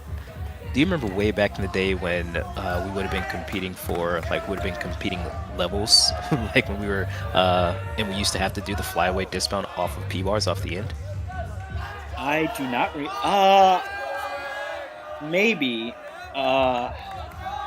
Yes, I do. It was terrifying. I could not imagine doing the triple off of there. But up next we've got Sterling Pariza, so Parise. So we'll see what Sterling's gonna do. If we see a triple off the end, I Wow. think I might come through the screen. Another athlete here with really nice lines. Like you could tell, his Hansen is super straight, looking super solid. Yeah, just gorgeous lines. The swinging elements are super smooth. That was a Diamidov. Stutz.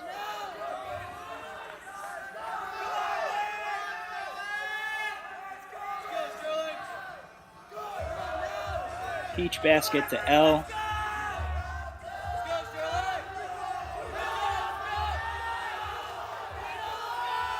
Looks like a front dismount. Oh, two in a row! 2 sticks in a row. Wow. And there's the green flag for the stick. That was a nice routine. And that's impressive. 2 gymnasts back-to-back doing a double front stuck dismounts. You don't see that too often.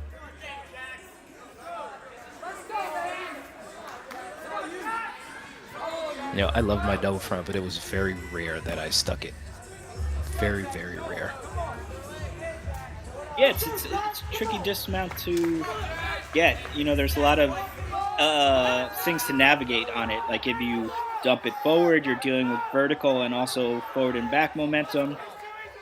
Next on parallel bars for Simpson, we have Sterling, and I'll let you say that last name, Nyika. Oh, this is Greenville. We've got Jackson Clapper. Oh, I misspoke. Very nice. Peach the handstand.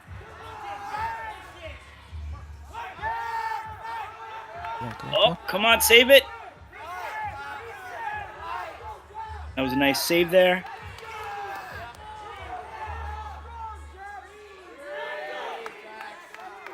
All right, what are you guessing? Front or back dismount, Nyika?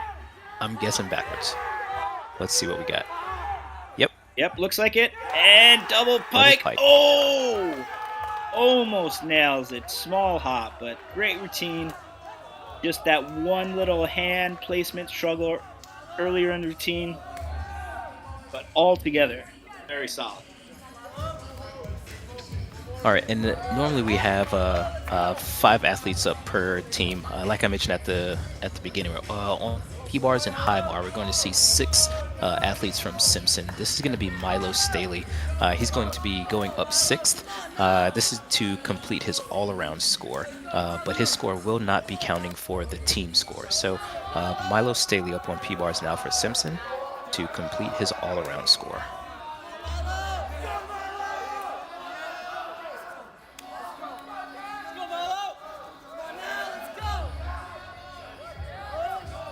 Giant Tamoy.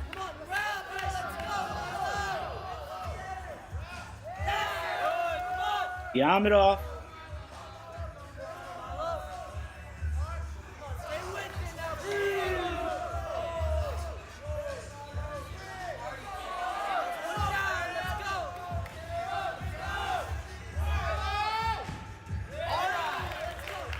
And a solid double back for the dismount. Just a small step.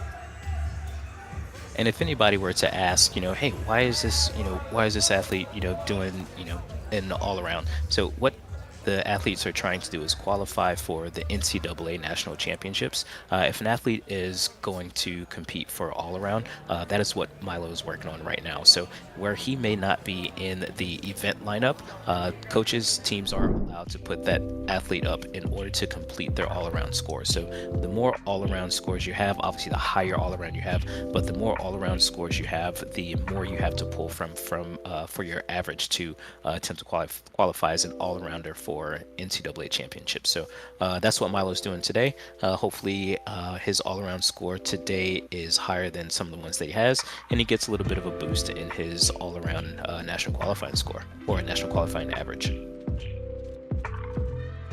Absolutely. And if we take a second to look at the scoreboard, after 5 events, we are at Simpson, 315.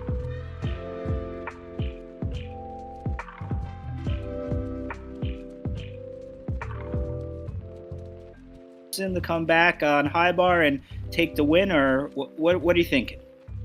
I lost you for a little bit there, Richie. Say that last thing for me one more time. I was just mentioning the score between the two teams. Simpson at 315, Greenville at 331. What are your predictions for this final event, high bar?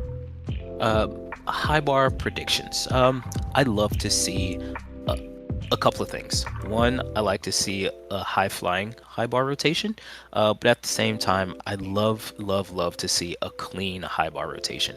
And sometimes those things go hand in hand, sometimes those things don't go hand in hand. But if you can string together, hey, you know what? I have this amazing high-flying routine, and it looks absolutely amazing. There's, minimal form deductions. I'm hitting my handstands, I'm hitting my lines and things like that. There's nothing like seeing that. But I do have a little bit of insider trading information. I know you remember Mr. Connor that we talked about his 21st birthday earlier today. Today, Connor, for the first time, is going to be adding his pike Tkachev in his high bar routine. So we are going to see a combination of pike Tkachev, straddle Tkachev from Connor today. So definitely looking forward to seeing that. Hoping he puts both of them on the bars for a fantastic birthday present for himself. But we've got the green light for Greenville's Kobe Cantu to start out on high bar.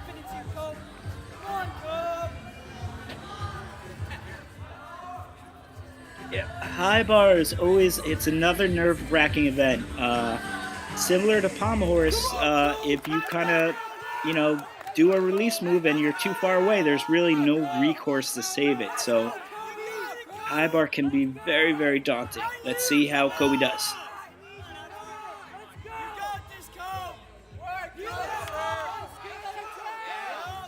Starts out with the straddle endo. Release move coming up here. Looks like a reverse hecht and nails it.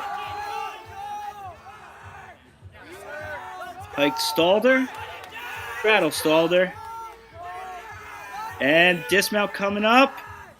Chinese tap, 2, lay in full out, small little hop. You really can't ask for more than that as an opening routine.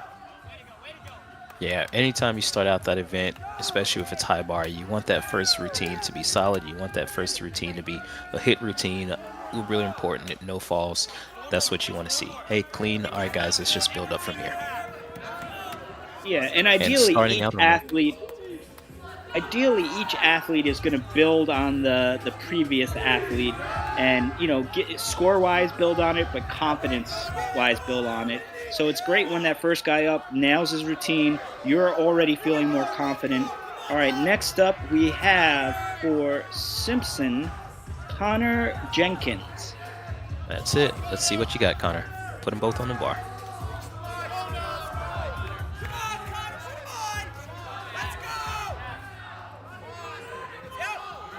Same release from the prior gentleman. That was the pike Tkachev, and he does it. Straddle Tkachev, come on! There we go. Happy birthday. So here's the danger now. He just did his new skill, and sometimes you get a little overconfident. Let's see if he can hold it together and get through to the dismount. Flying giant, and the dismount's coming up. Let's go, Connor. All right. That's what you love to see. There An you go. athlete Happy birthday, big man. taking a risk, putting new elements, and a birthday stick to cap it off.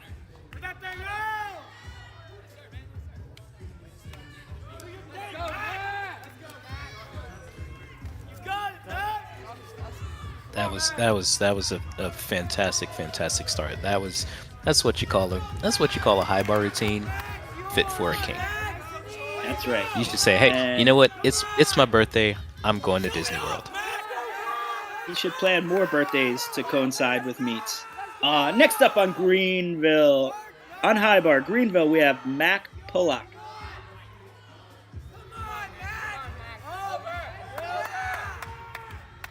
Starts off with an endo, rattled endo.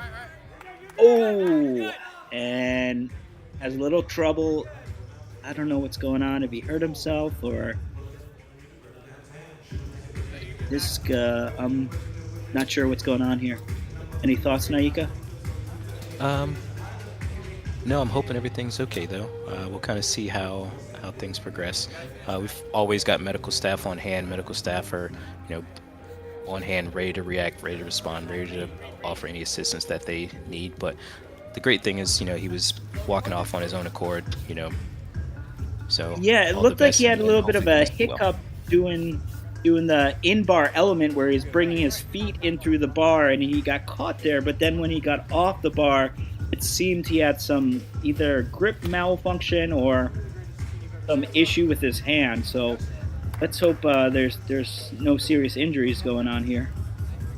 Yeah, and we'll see how the coaches and the judges and the rest of the team kind of move forward from here.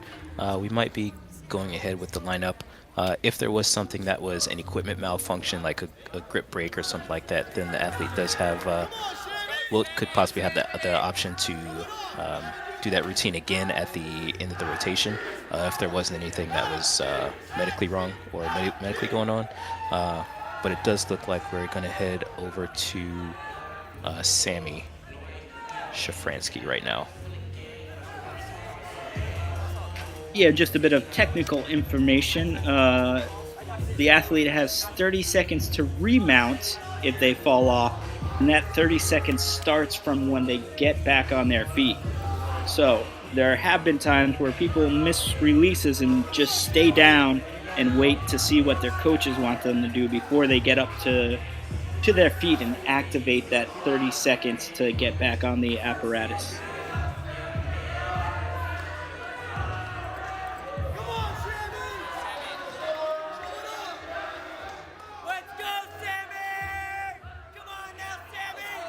And here we have my man Sammy Safransky up for Simpson on high bar. And there he just did that in-bar element jam to Eagle.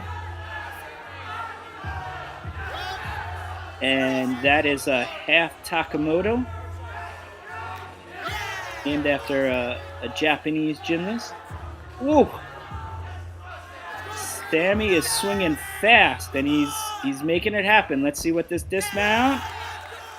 Very nice. There seemed to be a little bit of lack of control towards the end of the routine, but he handled it and set that landing down with a lot of confidence. So well done, Sammy. Sometimes you need a little bit of reckless abandon. It is absolutely okay, as long as it ends out well for you. Yeah. Let's see. Up next for Greenville, we are going to see Mr. Michael Avery. Let's go, Mike! Let's go, Mike! Let's go, Mike! You got it, Mike! Let's go, Mike! Come on, Mike! Show it off! Oh, you done, Mike! Oh, yeah! Mike! Same last name as famed retired Ohio State coach Miles Avery.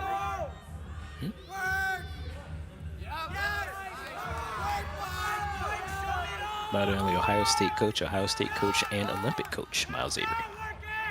And Ninja Warrior competitor. One-on Giants are always a crowd favorite. Very nice reverse heck there, also known as a Tkachev. Looks like we got another one coming up in the straddle position. That one even better than the pike one. Here we go. Looks like a big dismount. Lay in full out. Tiny little hop. That's a big, big routine for them.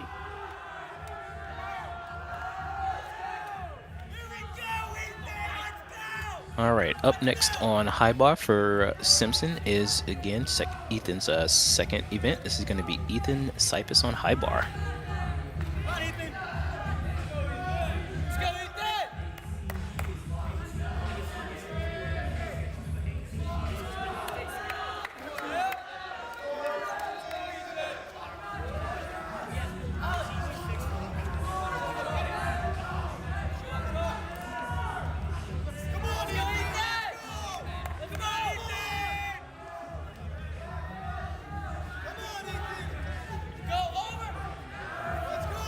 Ooh, classic move known as a Weiler kip. Very, very tricky skill to do. And here we have our release, reverse heck. Navigates it quite well. Free hip.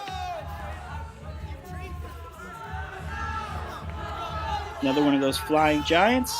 And dismount! Wow. Woo! I have to be honest, I was a little worried when I saw that tap, but then he just totally landing gear came out when he needed it and nailed that landing. Whew. You know, that was a good one as well. I actually think that might go up in the stick column. We'll see if the judges raise that green flag and put it on the score sheet there. I would certainly count that as a stick in my book.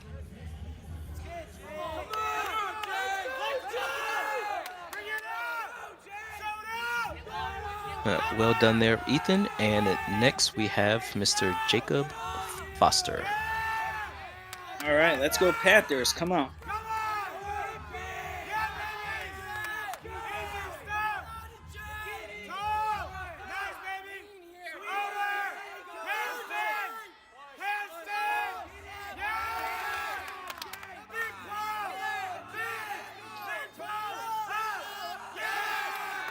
Ooh, nice half Takamoto and our dismount Chinese. Whoosh! Triple back. Triple back. There we go. Almost reminiscent of Trent Demas that I mentioned earlier. That was a super high triple back. Did you ever do triples off high bar, Nyika? No, I did not do triples off high bar. I didn't like to do anything off high bar. The only thing I did triples off of were rings, and those were amazing to train, amazing to compete. I will say the first triple back I ever competed in competition, I stuck it, which was crazy. Yep. Ooh, very nice All right, in bar endo. Yep, up there on that bar is Jake Sweeten. Oh, whoa, okay. That was a pike stalder with a non-traditional entrance. Looked like he was going to do a German giant. Flying giant that you've seen from a lot of the other athletes. And just the dismount. Nice. Well done.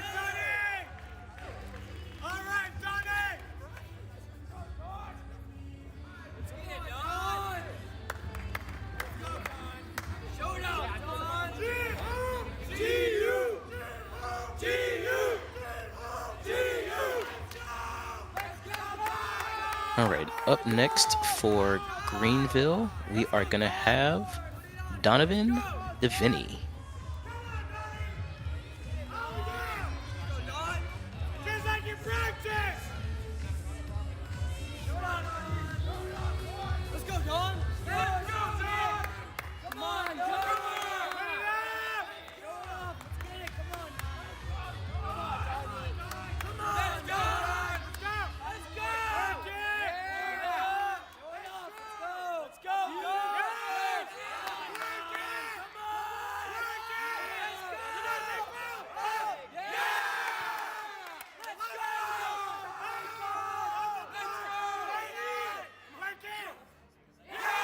Oh! Oh, Coleman.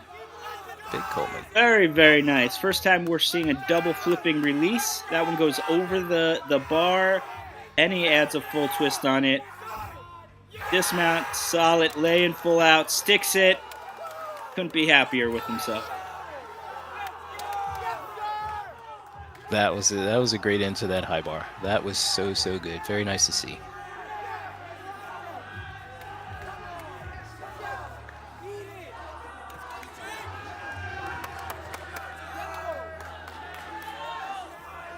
All right, coming up next on high bar for Simpson is going to be Jake Smith.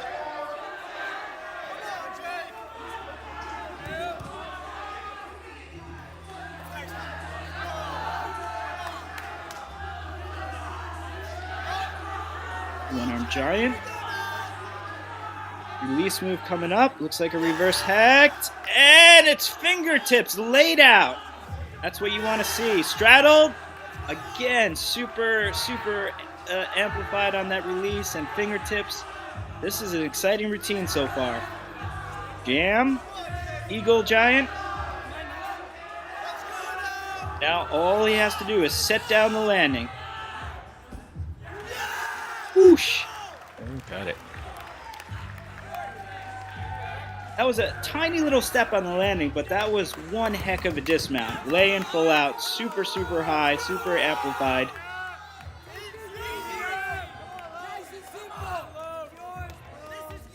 All right, up on a high bar, we are going to see from Greenville, we're going to see Logan Watterson.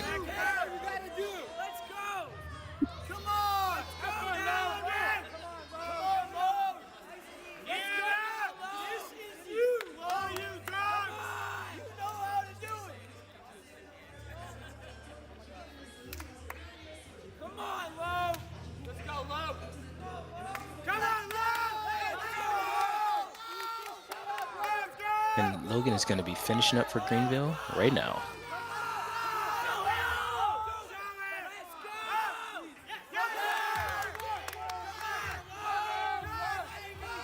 Now that release move is called a Veronin. And then we have a pike to Kachev. So first athlete we're seeing do a Veronin. And straddle. Straddle to Kachev.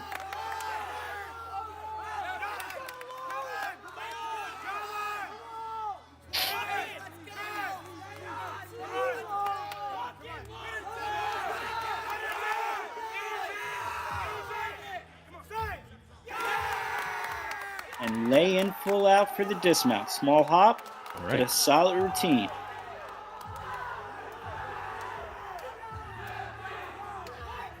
Nice job, Logan. All right, finishing up rotation number 6 is going to be Milo Staley. Again, Milo is going to be up 6-man, finishing up his all-around score.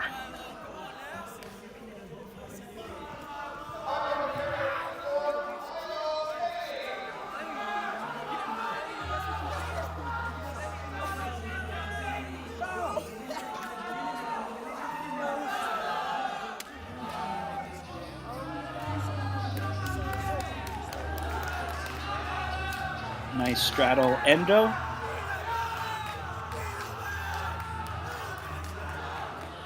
Looks like a reverse hecht. Yep. Little struggle on the giant afterwards, but we're making it through. And just that dismount. Back in full out. Hitting. Yes! And no step. Adds one to the stick challenge. All right, that was our last routine of the afternoon. Richie, what'd you think, sir? That was a really awesome competition. Both teams were evenly matched. And again, this is only the beginning of the season, and the amount of misses we had were almost none. I think we had one fall on Pommel horse, but otherwise, these two teams are looking really solid, and they can only go up from here. Accurate. I think it was a great start as well. Again, can't stress enough that these two teams are only in their sophomore season. They're only in their second season of competition, and we did get to hear from Coach Colin at Simpson yesterday, and he was, bragging, as he very well should have been. Simpson started this year 27 points higher at their first meet than they did last year at their first meet. That is a massive, massive gain, over 1 year. So both of these programs have a lot of growing to do. They have a lot of room for growth. I think they have some great talent there. They have some great coaching there. And I think they're heading in the right direction. Just keep up the work. That was great to see. Yeah, I'm super confident with these new additions to the men's NCAA Gymnastics family. Absolutely.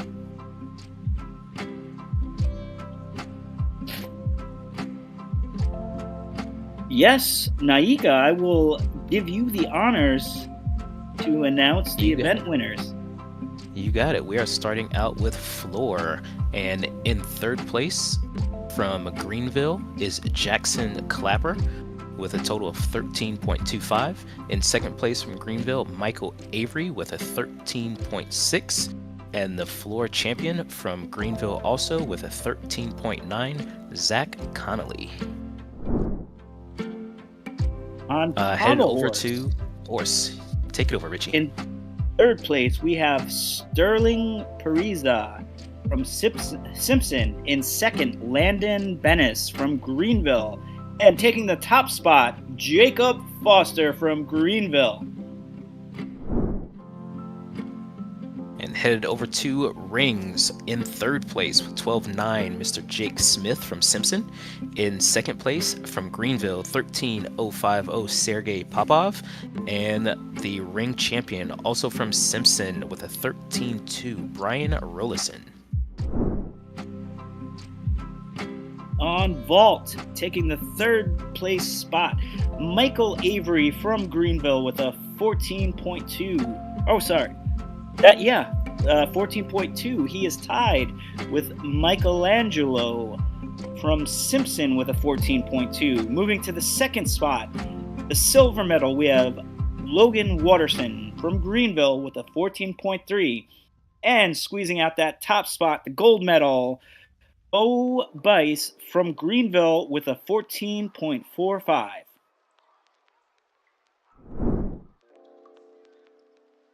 And then our champions on P-bars in third place from Greenville with a 13.25, Jackson Clapper.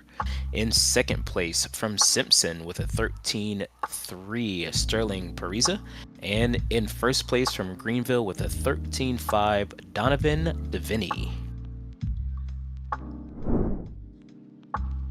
Moving on to the final event, I-bar in the third place spot. I just had it a second ago, but it seems to be missing. Okay, here we go. Final event, horizontal bar. In the third place spot, we have Jake Smith from Simpson with a 12.65. Coming in second, we have Kobe Cantu from Greenville with a 12.75. And finishing as king of the high bar, we have from Greenville, Donovan Deviney with a 13.25. All right, and in the all-around competition today, in third place, we have Jacob Foster with a 35.05. And to note, this is actually their scores combined. The only all-arounder that we did have today is going to be Milo Staley from Simpson, and Milo finished up with a total all-around score of 73.650.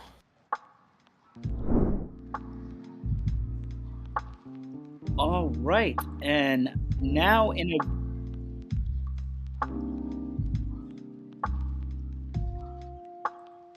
Alrighty, thanks everybody. I enjoyed this afternoon. I had a great time with you, Richie. Thanks for listening. It was great chatting with you. It was great to see the competition.